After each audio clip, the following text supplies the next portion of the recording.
Salut à tous, aujourd'hui je vais vous raconter une histoire qui m'a profondément marqué, une histoire de trahison, de mensonges et de décisions difficiles. C'est l'histoire de Ernest et Rita, un couple comme beaucoup d'autres, mais dont la vie va basculer à cause d'un simple message. Il était une fois dans un quartier tranquille de Sikoji, plus précisément près du parking rue Tondet, un jeune homme nommé Ernest.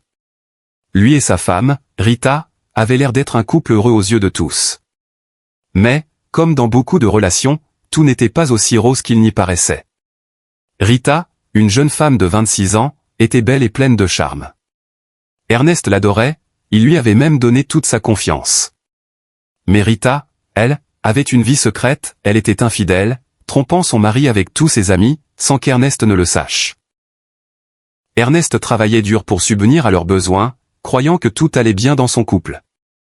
Chaque jour, il rentrait du travail, pensant retrouver sa femme, mais Rita était toujours plus distante, passant son temps avec ses amis, fuyant les discussions sérieuses.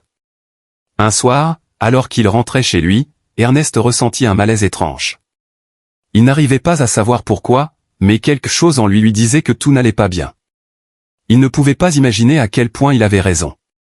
Un jour, le destin se manifesta sous une forme bien étrange. Rita, comme d'habitude, échangeait des messages avec l'un de ses amants.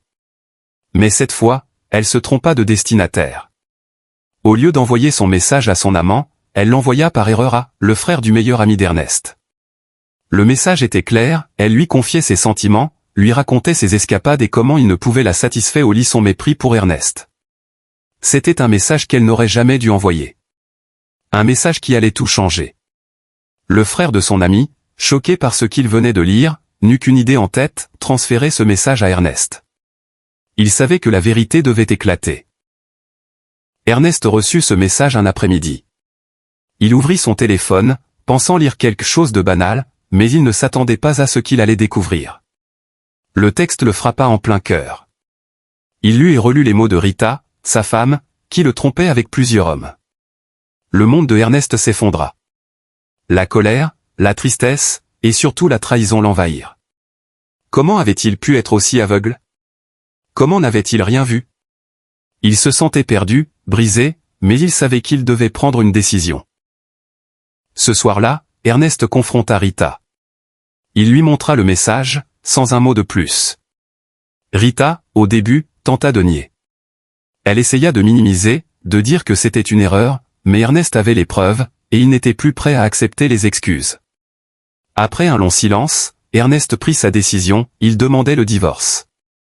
Il ne pouvait plus vivre dans ce mensonge. La douleur était trop grande.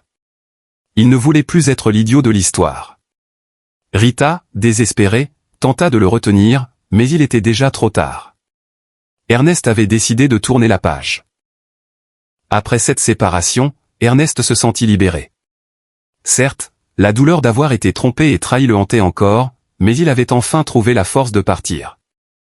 Il savait qu'il allait guérir, que sa vie allait reprendre un nouveau tournant. Quant à Rita, elle se retrouva seule avec ses regrets. Elle avait tout perdu, son mari, sa confiance et, peut-être, un avenir qu'elle ne retrouverait jamais.